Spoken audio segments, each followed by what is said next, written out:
আলহামদুলিল্লাহ নাহমাদুহু ওয়া নুসাল্লি আলা রাসূলিল কারীম। যাই হোক, যে বিষয়টি নিয়ে একটি কথা বলতে চাই সেটা হলো আমাদের আগামীকাল ঈদুল আজহা, আমরা কোরবানির ঈদ বলি। তো জিলহজ মাস, এখন হজ চলছে। তো কোরবানিটা আসলে কি? কোরবানি পৌরাণিক দর্শনে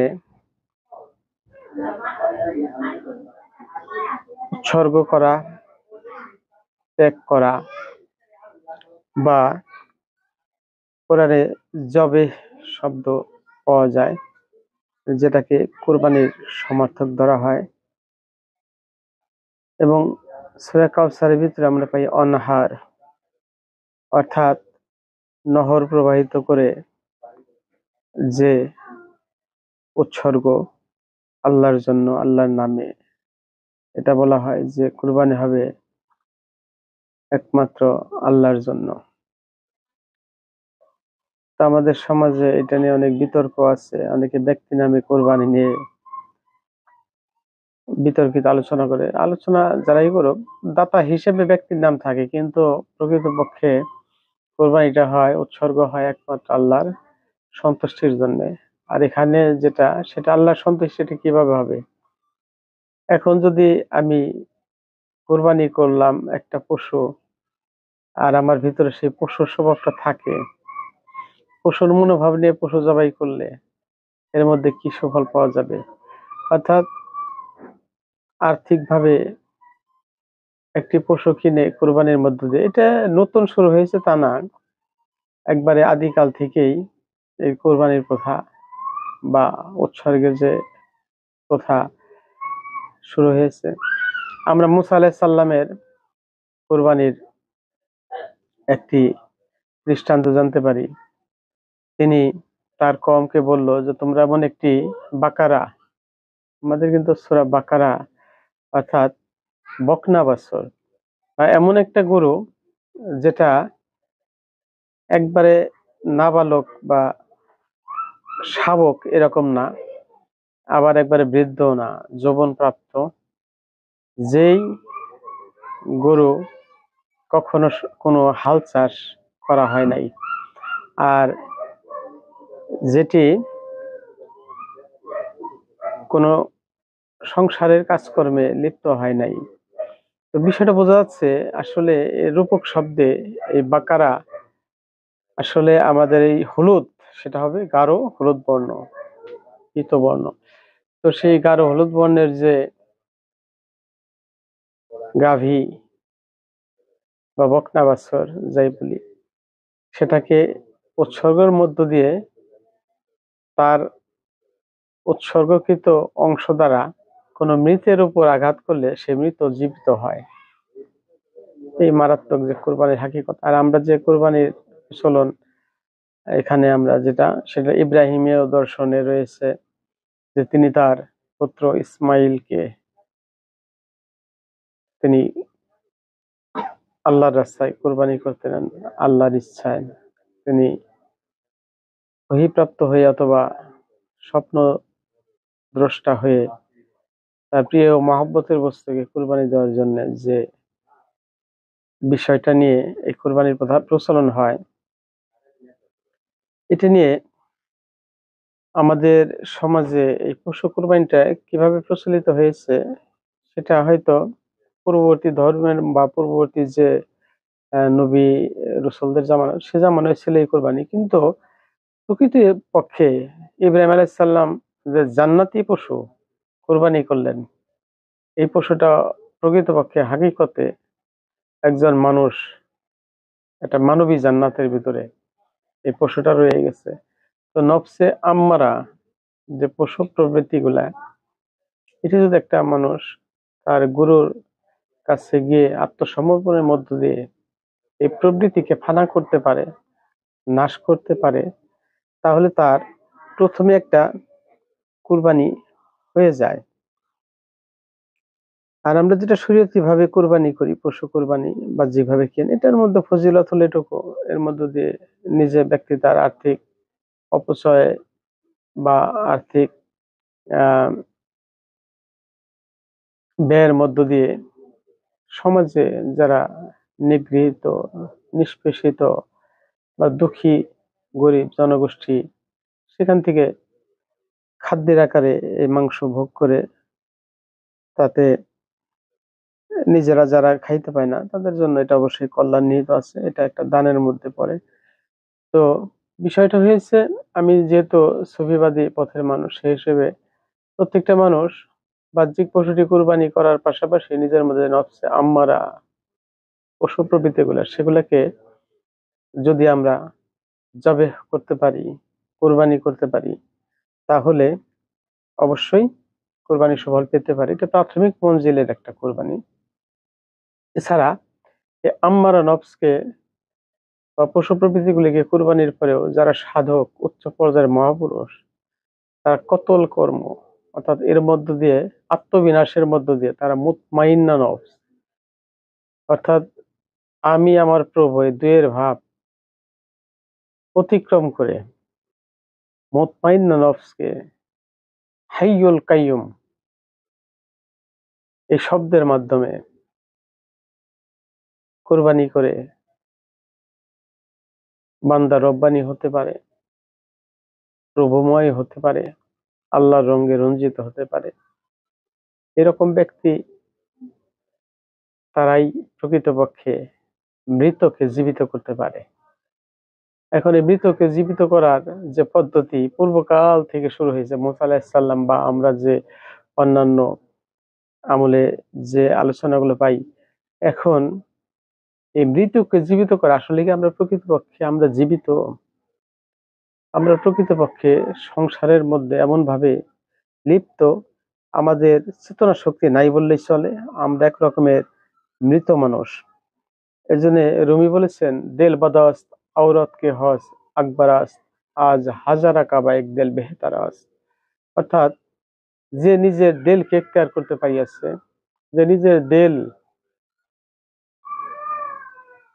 সেখানে প্রভুকে আসন দিয়ে সেই নূর দ্বারা আলোকিত হতে পেরেছে, রব্বানি হতে পেরেছে, ওই ব্যক্তি হাজার কাবার চেয়ে উত্তম। এটা আমার কথা নয়, মাওলানা জালালউদ্দিন রুমির রহমতুল্লাহের কথা। তবে যারা এখন জালালউদ্দিন রুমিকে মানে না, যারা শাহজালালকে মানে না, শাহপরানকে মানে না, খাজা মঈনুদ্দিন চিশতিকে ভণ্ড বলে, তাদের সাথে কিছু বলার নেই। কারণ আমি দেখলাম হজের মধ্যে 18 লক্ষ মানুষের মতো এবার উপস্থিতি, যারা লব্বাইক আল্লাহুম্মা লব্বাইক এই ধ্বনির মধ্যে যে হজ কাজ সম্পাদন করছে। ওখানের যে ইমাম, তিনি খুতবা দিয়েছেন, খতিব, সেখানে খুতবার মধ্যে ফিলিস্তিনের জন্য যখন দোয়া করলেন, ঠিক সেই সময় তারপরে সন্ধ্যার দিকে খবর দেখলাম 100-র অধিক ফিলিস্তিনিকে হত্যা করা হলো। তাহলে আমরা কেমন হাজি? আমরা এই এত দোয়া করার পরেও আমাদের দোয়া আল্লাহ পছন্দ করে কিনা সেটা ভাববার বিষয়। হয়তো অনেকে আমার এই কথা বিতর্কিত মনে করতে পারেন, আমি বিতর্ক সৃষ্টির জন্য বলতেছি না। আসলে আমাদের জন্য একটা শাহজালালের দরকার, আমাদের জন্য একজন খাজা মঈনুদ্দিন চিশতি দরকার, যে একটা লোটার মধ্যে আনা সাগরে পানি নিয়ে আসতে পারে, যে একটা নীল নদের উপরে একটা কি বলে আমাদের এই যে সুরমা নদীর উপরে যাই নামাজ বিছায় পার হইতে পারে, শাহজালাল। এইরকম মানুষ গো বাবা, আমার মনে হয় এরকম মানুষ যেদিন দোয়া করবে, সেদিন ফিলিস্তিন অবশ্যই মুক্ত হবে, স্বাধীন হবে, সেই জায়গায় মানুষ শান্তি পাবে। এই জন্য যুগে যুগে এই মহাপুরুষদের আগমন, রসুল প্রেমিক, আল্লাহর মনোনীত যারা, তাদেরকে অবহেলা করে, অবজ্ঞা করে আমরা কোন ইসলামের কথা বলছি জানি না। এই জন্যে আমরা আল্লাহর কাছে দোয়া করি, আল্লাহ আমাদেরকে কতটুকু ভালোবাসে, আমার রোজগার কতটুকু হালাল, আমি কতটুকু সৎ পথে আছি, আমি নিজেকে কতটুকু শুদ্ধ করতে পারছি, নিজে কতটুকু কুরবানি করতে পারছি, নিজে কতটুকু উৎসর্গ করতে পারছি, সেদিকে খেয়াল নাই। কে কি করলো, বিদাত, শিরক, অমুক তমুক ইত্যাদি, যাই হোক, তারা মনে করে যেগুলো বলার মধ্যে নাকি পুণ্য আছে। তো যদি করে সেটা, যেমন মুসা আলাহিসাল্লাম যে হলুদ বর্ণের একটা গাভীর বর্ণনা নিল, যেটা সংসার কাজে লাগে নাই, হাল চাষ করে না, তার মানে কি একটা মানুষ যৌবন প্রাপ্ত হয়েছে, এখনো সংসারের ঘানি তার উপরে পড়ে নাই, সে তার দেহ ক্ষয় হয় নাই, বৃদ্ধ অবস্থা আসে নাই, পরিপূর্ণ যৌবন, এরকম একটা মানুষ যদি একটা সম্যক গুরু বা উচ্চ পর্যায়ের গুরুর কাছে গিয়ে নিজের যে নফস প্রবৃত্তি, খারাপ প্রবৃত্তি গুলো, আম্মারা প্রবৃত্তি গুলো, সেগুলাকে সে সমর্পিত করে যে না, আমার মুর্শিদ আমার গুরু আমাকে যেভাবে চালায় আমি সেভাবে চলবো, এর সঠিক একটা পথ যদি দেখায় তার দেহটাকে রক্ষা করার জন্য, তার জীবন পরিচালনার জন্য, সে পথে যদি সে চলে, তার মধ্য দিয়ে সে উচ্চ পর্যায়ে, এটা এক রকমের একটা পশুকে কুরবানি করা যত সহজ, নিজের মধ্যে পশু প্রবৃত্তি গুলারে কুরবানি করা এত সহজ নয়। এই কুরবানি সম্পন্ন করার জন্য একটা মানুষ একটি সারাটা, এমন মানুষ সারাটা জীবন তার সাধনায় কেটে গেছে একটা কুরবানি। এর মধ্যে অনাহার যে কুরবানি, সেটা হলো সমাজের মধ্যে, যেমন হুসাইন কারবালার ময়দানে যে নহর প্রবাহিত করেছিল, আত্মবলিদান করেছিল, এইটা আবার আলাদা কুরবানি, কুরবানি একরকম না। তো এই হুসাইনের কুরবানি, যিনি মোহাম্মদী দর্শনকে, মোহাম্মদী দিনকে প্রতিষ্ঠিত করার জন্য একের পর এক নবী বংশের পরিবারের সদস্যদের জীবন উৎসর্গ করেছিলেন, কোন শক্তিতে, তার মধ্যে সে কোন শক্তি ছিল, এটা একটা জুলফিকারের শক্তি। জুলফিকার শুধু একটা তরবারি নয়, জুলফিকার শুধু একটা তরবারির নাম নয়, জুলফিকার হলো একটা মুমিনের ইমানের শক্তি, যেই শক্তিতে হযরত আলী কাররামুল্লাহ ওয়াজহাহু ৮০ মনোজনের একটা গেট এক হাত দিয়ে তুলে ধরেছিল। এটা কুরবানির মধ্য দিয়েই সম্পন্ন হয়েছিল। আমরা হানজালা, সে মহানবী সাল্লাল্লাহু আলাইহি ওয়াসাল্লামের যখন একটি ধর্মযুদ্ধে যায়, তখন কিন্তু তিনি তার শরীর, জানা যায় যে আলোচনা ওয়াজে আমরা শুনি, আলোচনা তার জীবনীতে, যে তার জন্য গোসল ফরজ ছিল, নতুন বিবাহ করেছে, কিন্তু যখন শুনছে তার গুরু মুহাম্মদ রাসূলুল্লাহ সাল্লাল্লাহু আলাইহি ওয়াসাল্লাম যুদ্ধের মধ্যে বিপদগ্রস্ত হয়ে পড়ছে, তখন কিন্তু তার এই গোসল করার ফরজ তার চেয়ে বড় ফরজ হয়ে পড়ছে নবীর পক্ষে, গুরুর পক্ষে, ধর্মের পক্ষে, শান্তির পক্ষে, ইসলামের পক্ষে নিজের জীবন উৎসর্গ করার। তাহলে তার সেই জীবন উৎসর্গের মধ্য দিয়ে মহানবী সাল্লাল্লাহু আলাইহি ওয়াসাল্লাম বলেছে যে তিনি হাউজে কাউসারের পানি, তার দ্বারা তাকে গোসল দেওয়া হয়ে গেছে, আর কোনো গোসলের দরকার নাই। তো বিষয়টা হয়েছে হলো, এই গুরুর পক্ষে নিজেকে উৎসর্গ করলে তখন রব গুরু, প্রভু গুরুর পরিচয় ঘটে নিজের মধ্যে। একটা মানুষের মধ্যে তার রব গুরু, নাহনু আকরাবু ইলাইহি মিন হাবলিল ওয়ারিদ, জীবন শিরার চাইতে যে প্রভু আমার নিকটে, সেই প্রভুর পরিচয় পাওয়া যায়। এবং সেই প্রভুর পরিচয় পাইলে এক সময় সমস্ত সৃষ্টিগুলো আয়নার মতো হয়ে যায়। ওই ব্যক্তি যত সৃষ্টির মধ্যে তাকায়, তখন একের উপস্থিতি ব্যতীত দ্বিতীয় কোনো উপস্থিতি থাকে না, এমন একটা মাকানে পৌঁছায়। হুসাইন বিন মনসুর হাল্লাজ বলেছিল, আনাল হক, সব জায়গায় তো আমি। কিন্তু শরীয়তের কিছু ব্যক্তি তারা এই বিষয়টাকে বুঝতে না পেরে তার বিরুদ্ধে ফতোয়া দিয়ে তাকে হত্যা করেছিল। যদি তাকে হত্যা করে তার দেহটার মৃত্যু ঘটাইছে, কিন্তু প্রকৃতপক্ষে মনসুরকে তারা ধরতে পারে নাই।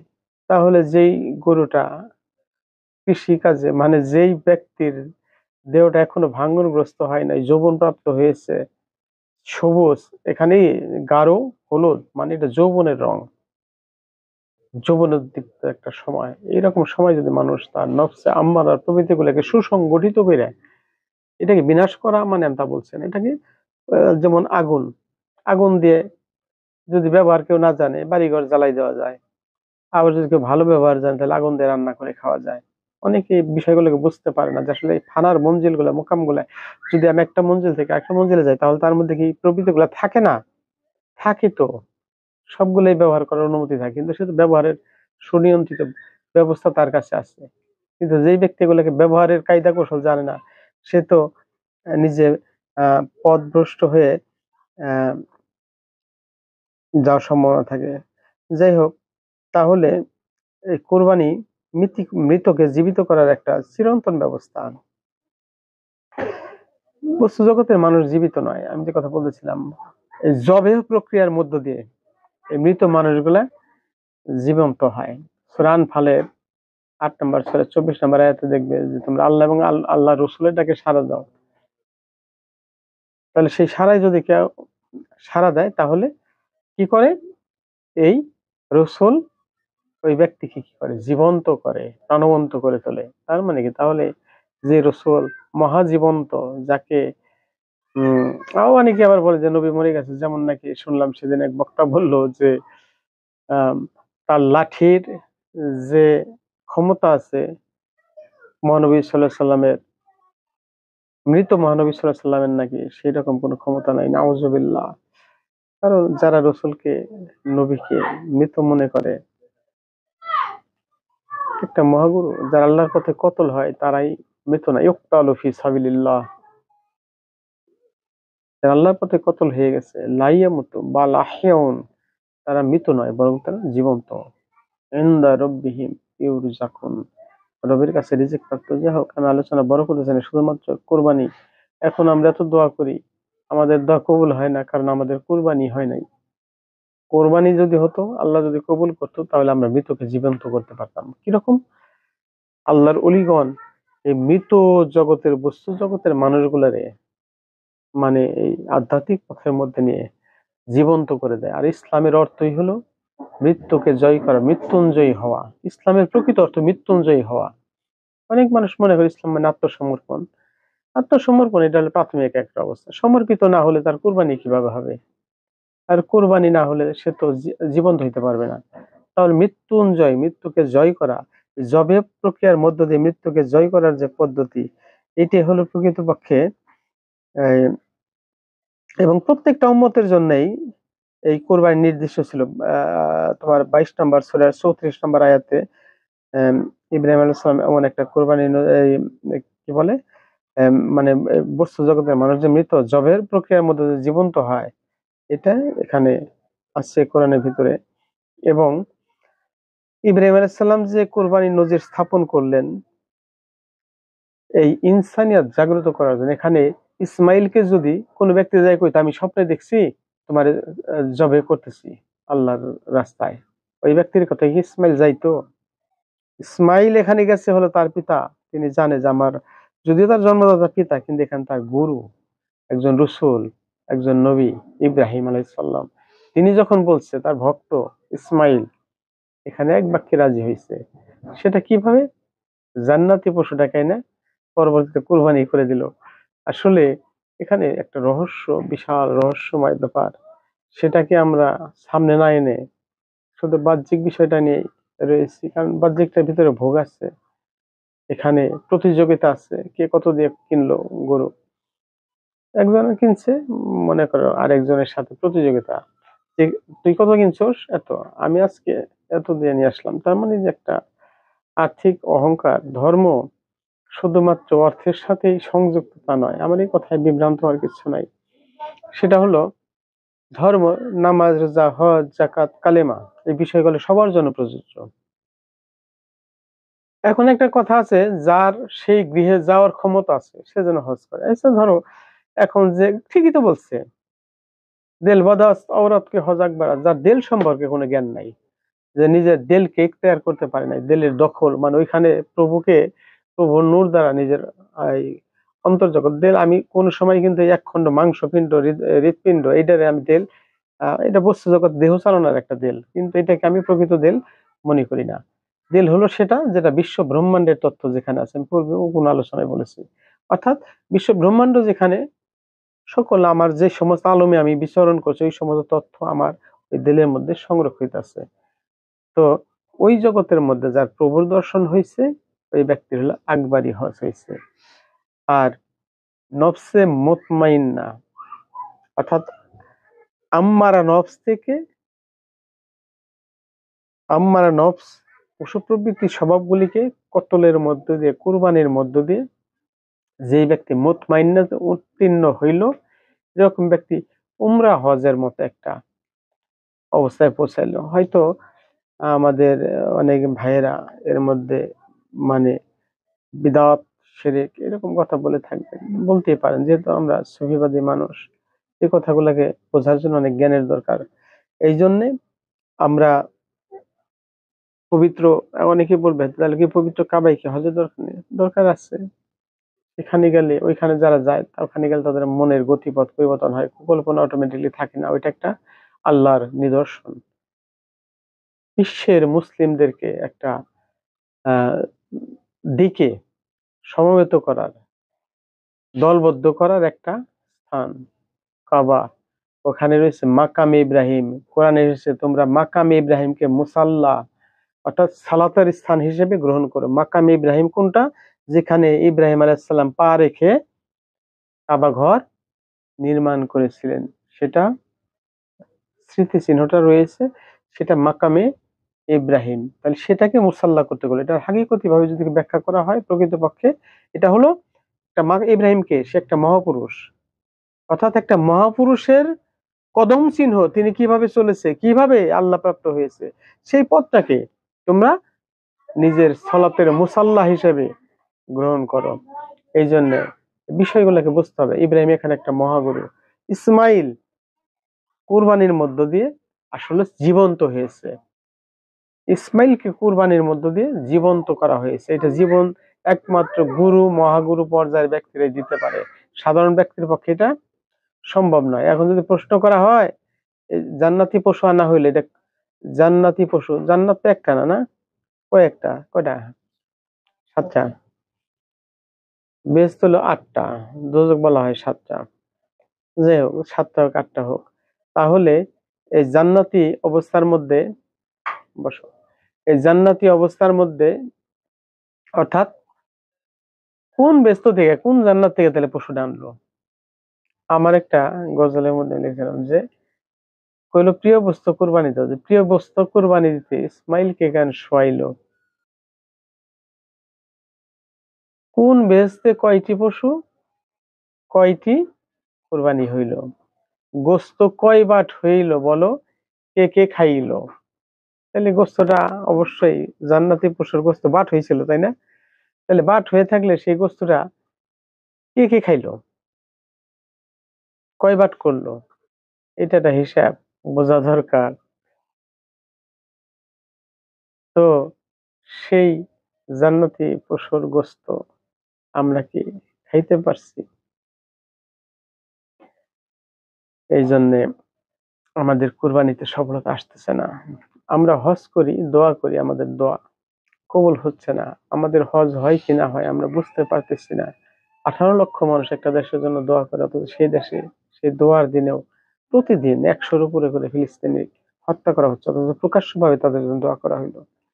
আমি এর বিপক্ষে বলছি না, বলছি আমরা আল্লাহর ওলিদের বিপক্ষে, যে ইদানিংকালে আমাদের যত ধর্ম গুরু আছে, যারা বড় বড় স্কলার, তারা যে বক্তব্য দিচ্ছে, আমরা যদি আল্লাহর ওলির বিপক্ষে বক্তব্য দেই, নবী মরে গেছে, তার কোনো কর্তৃত্ব নাই, নবীর চাইতে হাতের লাঠির শক্তি বেশি, এরকম বক্তব্য যারা দিবে, এরকম বক্তব্য দিলে তো আমাদের মুনাজাত আল্লাহর দরবারে কতটুকু কবুল হওয়ার সম্ভাবনা আছে? এই জন্য আমি বলেছিলাম যে একটা শাহজালাল খুব দরকার বিশ্বে, একজন খাজা মঈনুদ্দিন চিশতি দরকার, একজন আব্দুল কাদের জিলানী দরকার, একজন মুজাদ্দিদ আলফিস সানি দরকার, অর্থাৎ যারা ধর্মের গুরু, যারা ধর্মের সংস্কারক। একজন ইমাম আবু হানিফার দরকার, ইমাম শাফিঈর দরকার। অথচ সেই সমস্ত মতের মধ্যে থাকার পরে অনেক তরিকতপন্থী মানুষ, যারা সেই গুরু মহাগুরুদের পথটা থেকে সরে তাদের ভিতরে, তাদের বিরুদ্ধে ফতোয়া দিচ্ছে, এগুলো নিয়ে বিতর্কের শেষ নেই। আধুনিক বিশ্বে এসে খাজা মঈনুদ্দিন চিশতি, তিনি সামা গজল শুনছেন, এই জন্য নাকি তিনি ভণ্ড সুফি ছিল, নাউজুবিল্লাহ। এই জন্য আমাদের অনেক কিছু ভাবার সময় এসেছে। সত্যকে ধারণ করতে কে না চায়, সত্যকে ধারণ যে না করে সে তো মূর্খ। দুইটা বিষয়ের মধ্যে যে ফারাক সৃষ্টি করতে পারে না। এখন বলবেন যে নবী কিভাবে জিন্দা আছে, ও আমার সাল্লাকা ইল্লা রাহমাতাল লিল আলামিন, রহমত স্বরূপ সমস্ত আলমের মধ্যে, প্রত্যেকটা সৃষ্টির মধ্যে, আমার মধ্যে, তোমার মধ্যে নবী রয়েছে নাকি রহমত। আল্লাহ তো কোরআনে বলছে এই কথা, কোন হাদিস না। তাহলে সব জায়গায় রহমত আছে, শ্বাস প্রশ্বাস বইতেছে, আমি চোখে দেখি, কথা কই। আল্লাহ এই নবীকে ওসিলা করে জগৎকে সাজাইছে, হায়াতুল মুরসালিন। এখন এই যে রসুল, তাকে আমরা মৃত বলে আমরা নিজের পায়ে নিজে কোরাল মারছি। যাই হোক, জগতের মধ্যে এই নাসুদ যে আলম আমাদের মধ্যে, দুনিয়ার মধ্যে দুনিয়াবাদী মানুষ যারা, দুনিয়া মানে পৃথিবী নয়, অনেকে মনে করে দুনিয়াটাই পৃথিবী, তা নয়।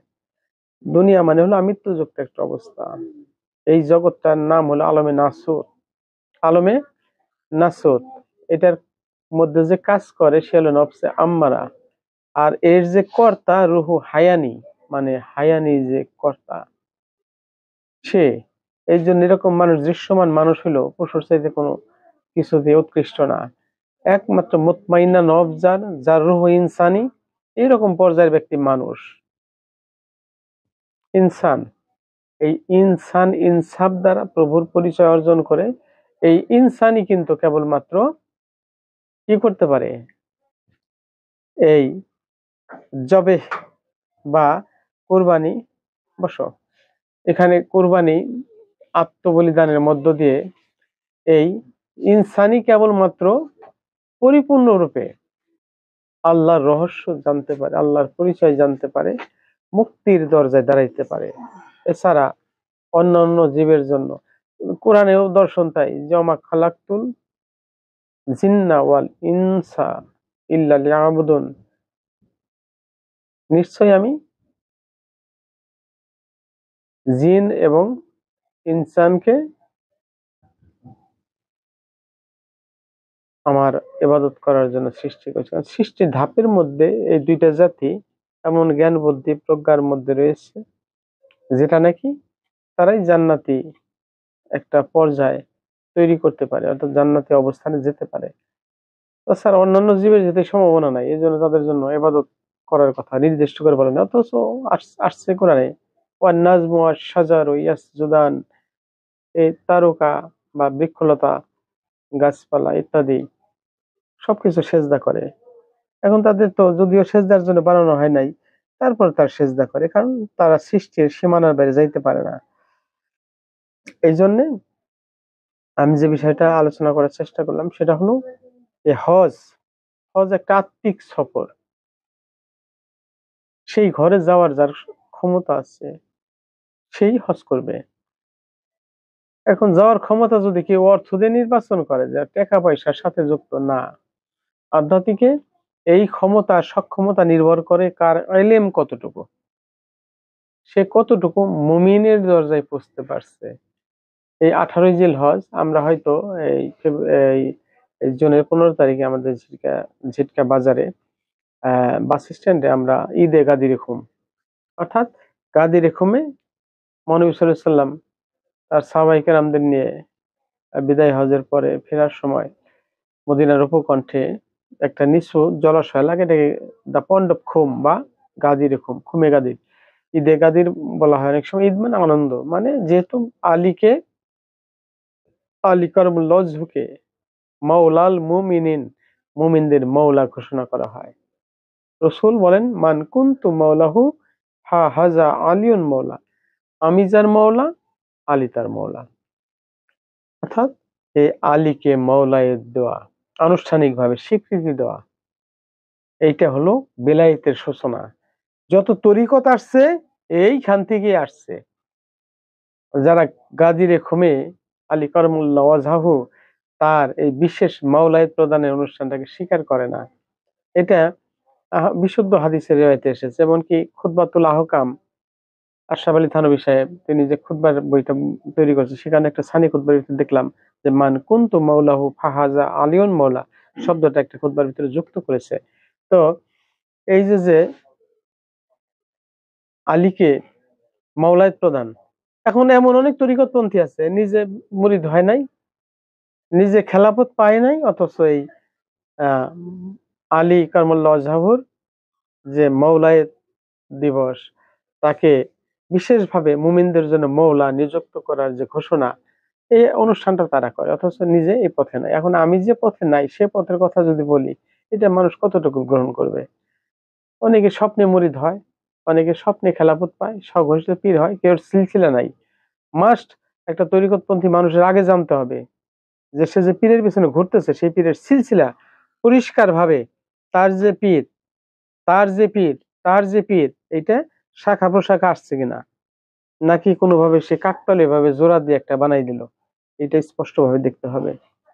যদি সে তরিকতের মধ্যে সাজরা থাকে, সিলসিলার মধ্যে যদি, এই কোরআনেও কিন্তু এই সাজারাকে তৈয়ব সাজরা, সাজারাতিন মোবারাকাতিন তাইয়িবাতিন, অর্থাৎ একটা তৈয়ব মোবারক তৈয়ব গাছ কোরআনে তুলনা করা হয়েছে সাজরার সাথে। এই জন্য এই সাজরার মধ্যে যারা আছে তারাই উলিয়া উলিয়া।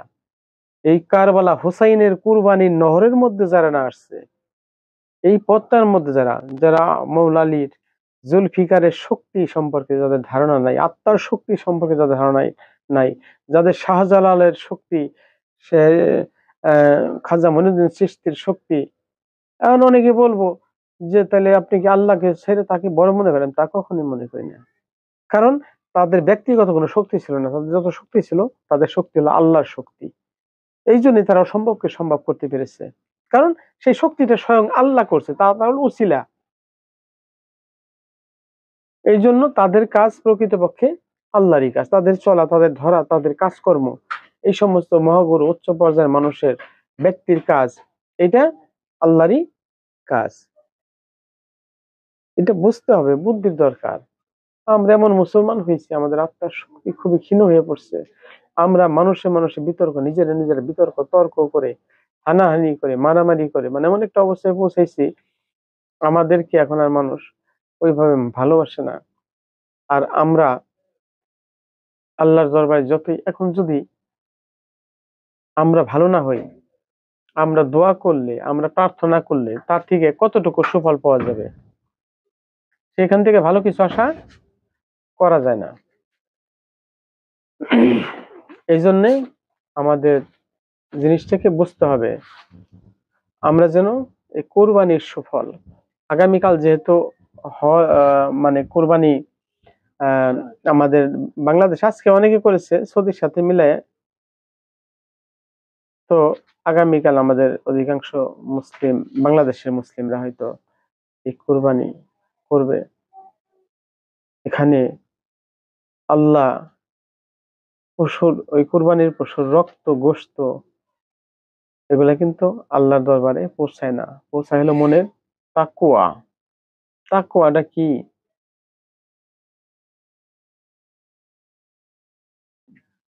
দেখবে এই যে আমাদের যে সিয়ামের আয়াত, সেখানে কোরআনে দেখেছি যে তোমাদের জন্য সিয়ামকে ফরজ করা হলো বা কিতাবস্থ করা হলো, যেমন পূর্বে করা হয়েছিল, যাতে তোমরা মুত্তাকি হইতে পারে, যাতে তোমরা মুত্তাকি হইতে পারে। তাকওয়া শব্দ থেকে মুত্তাকি শব্দ আসছে, অর্থাৎ যারা তাকওয়া অর্জন করছে তারাই মুত্তাকি। পরহেজগার, পরহেজগার কি? যারা প্রভুর পরিচয় জেনেছে, ধৈর্যশীল হয়েছে, যাদের ক্রিয়াকর্ম প্রভুর ক্রিয়াকর্ম অভিন্ন। এই জন্য কোরবানি, আমি যেটা সারসংক্ষেপে বলতে চাই, হজ এবং কোরবানি একটার সাথে একটা সম্পর্ক আছে। এখন হজে গেলে মাকাম ইব্রাহিম, সেটাকে মুসাল্লা হিসেবে গ্রহণ করতে হবে। আমরা কাবার কোনায় রক্ষিত হাজরে আসওয়াদ, কালো পাথরটাকে চুমু খাই। রাসূল সাল্লাল্লাহু আলাইহি ওয়াসাল্লাম বলছেন এই পাথর চুমু খেলে গুনাহ মাফ হয়, আমরা চুমু খাই। অথচ নিজের ওস্তাদ, গুরু, পীর, মুর্শিদ, মা বাবা, তাদের পায়ে চুমা খাইতে গেলে, এটা আল্লাহর অলিগণ, হাজী ইমদাদুল্লাহ মুহাজ্জির মক্কি রহমতুল্লাহ আলাইহি এবং অনেক অলিরা এই কদম বসি, ওই হাজরে আসওয়াদ পাথর চুমুতে যেমন গুনাহ মাফ হয়, তার ওখান থেকে ফতোয়া দিয়ে বলেছে কদম বসি করলে গুনাহ মাফ হওয়ার সম্ভাবনা আছে। একটা এমপি, মন্ত্রী, চেয়ারম্যান, মেম্বার যখন একটা গুরু, মহাগুরু, মা বাবা, তাদের উস্তাদ, তাদের কদমবসি করবে, তার মাথাটা যখন নিচু হবে তখন তার আমিত্ব থাকে না। এই যে একটা কোরবানির প্রক্রিয়া, একটা মানুষ যখন গুরুর কাছে যায়, যে যখন তার আত্মবিনাশের জন্য অর্থাৎ নিজেকে আহ এই আম্মারা বা পশু প্রবৃত্তি গুলাকে সুসংগঠিত করার ইচ্ছা ইরাদা প্রকাশ করে, তখনই তার কতলের প্রক্রিয়াটা শুরু হয়, কুরবানির প্রক্রিয়াটা শুরু হয়। অনেকে আবার বলবে যে কতল এবং কুরবানি মিলাই ফেললেন। কতল মানে যুদ্ধ, ধর্মযুদ্ধে যাওয়ার পথে পরে যারা, অবশ্যই এর মধ্যে সম্পর্ক আছে। এই আমাদের যে পশুর স্বভাব, এটাকে কুরবানি করা বলি, কতল করা বলি, যেভাবে বলি। যাই হোক, তো এই কোরবানিরও কয়েকটা ভাগ রয়েছে। যেমন নাকি আমি বললাম যে আমাদের মধ্যে পশু, কবি নজরুল বলছে মনের পশুকে করো জবাই, পশুরাও বাঁচে বাঁচে সবাই। তার মানে কি, যে ব্যক্তি, আমাদের প্রত্যেক মানুষের মধ্যে যে মনের পশুগুলো জবাই করা থাকে, ওই ব্যক্তি কি চুরি করতে পারবে? তাহলে কি দেশের মধ্যে এই সন্ত্রাসী, খুনাখুনি, রাহাজানি, ডাকাতি, ঘুষ, সুদ, দুর্নীতি এগুলো না থাকে, তাহলে তো পুলিশের দরকার পড়বে না, প্রশাসনের দরকার পড়বে না। তাহলে তো পশুও বাঁচে, সমাজের লোকজনও বাঁচে। মারাত্মক একটা কথা বলেছেন এই ছোট্ট কথার মধ্য দিয়ে।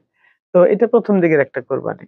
এবং নফসে মুতমাইন্নাকে কোরবানির মধ্যে, জবে করার মধ্য দিয়ে রহমানি পর্যায়ের গুণ দ্বারা, অর্থাৎ এই ফানাফিল্লাহ স্টেশন থেকে বাকার স্তরে প্রতিষ্ঠিত হওয়ার জন্য এই পদ্ধতির মধ্যে মুতমাইন্না নফসকে, এইখানে আব্দুল কাদের জিলানী রহমতুল্লাহ আলাইহ তিনি বলছেন হাই এবং কাই, অর্থাৎ হাইয়ুল কাইয়ুম, চিরজীবী চিরস্থায়ী সেই সত্তার মধ্যে, সেই নামের জিকির দ্বারা এই আমিত্ব নাশ করে সেই হাইয়ুল কাইয়ুমের মধ্যে প্রতিষ্ঠিত হওয়া, এই যে মৃত্যুকে জয় করা, মৃত্যুঞ্জয়ী হওয়া, এটা হলো পরিপূর্ণ কুরবানি।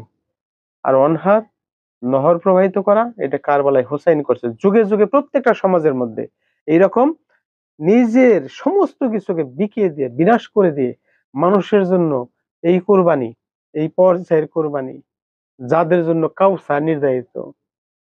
দুইটা শর্ত কাউসারের, কি? ফাসল্লি লি রব্বিকা, রবের জন্য সালাত, ওয়ানহার, এই নহর, এই যে যে ওয়ানহার কোরবানিটা, এই নহর প্রবাহিত করা, এটা হোসাইন কারবালায় দেখিয়ে দিয়েছেন। এই জন্যে সমাজের মধ্যে আমাদের কিছু কিছু মানুষ এরকম তৈরি হওয়া প্রয়োজন। দু একজন, একজন শাহজালাল, একজন খাজা মনিরুদ্দিন চিশতি, একজন আব্দুল কাদের জিলানী, আল্লাহর উচ্চ পর্যায়ের একজন অলি। এটা যারা এই ধর্ম প্রচারে, এটা আসলেই হোসাইনের মতো কোরবানির একটা পথই, আত্মবিনাশের পথ। কোন কালের কোন মানুষ, উচ্চ পর্যায়ের, আদম পর্যায়ের ব্যক্তি যারা এই আমানতকে গ্রহণ করেছে, তাদেরকে আল্লাহ নিজেই বলছে জালুমান জহুলা, অতিশয় জালেম, মানে কি? জুলুমকারী। মানে সমাজের লোকগুলা এই মানুষগুলাকে, আল্লাহর ওলিগুলা কি বলবে? জালেম কয় না? এই পদবিটা আল্লাহ নিজে বলছে, তোমার এই কথা বলবে সমাজের লোকজন। কারণ আমানত যাহা কিছু, বিশ্বের কোনো কিছু গ্রহণ করতে রাজি হয় নাই, সেই আমানতের দায়িত্বভার আদম গ্রহণ করেছে।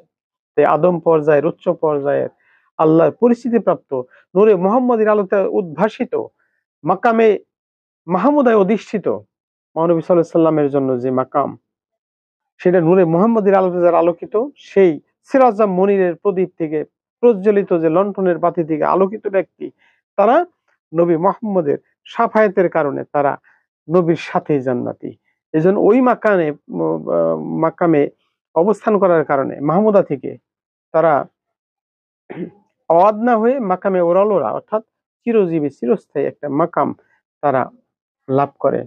সেই পর্যায়ের মহাপুরুষই প্রকৃতপক্ষে এই প্রাথমিক কোরবানি, পরে জাগতিক সকল বিনাশগুলো ঘটায় পরিপূর্ণ রবের মধ্যে, প্রভুর মধ্যে, অজহু রব্বিকা জুল জালাল ওয়াল ইকরাম, যেই জালাল এবং কিরামতময় প্রভুর চেহারা বাঁকা, সেইখানে যারা স্থিতিপ্রাপ্ত, প্রভুর আশ্রয় যারা আশ্রিত, এরকম ব্যক্তি প্রকৃতপক্ষে কোরবানির সফলতা অর্জন করেছে। এরকম ব্যক্তিকে অনুসরণ করাই হলো মাকামে ইব্রাহিমকে মুসাল্লা গ্রহণ করা।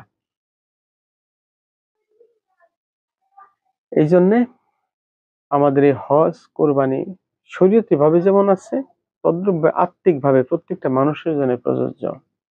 রাসূল বলেছে, মা বাবাকে যারা মহব্বত করবে, ভালোবাসবে, বৃদ্ধ বয়সে দেখাশোনা করবে, মা বাবা খুশি হলে হজের সওয়াব হবে। তাহলে সেটা একটা প্রাথমিক একটা হাদিসের বর্ণনা রয়েছে।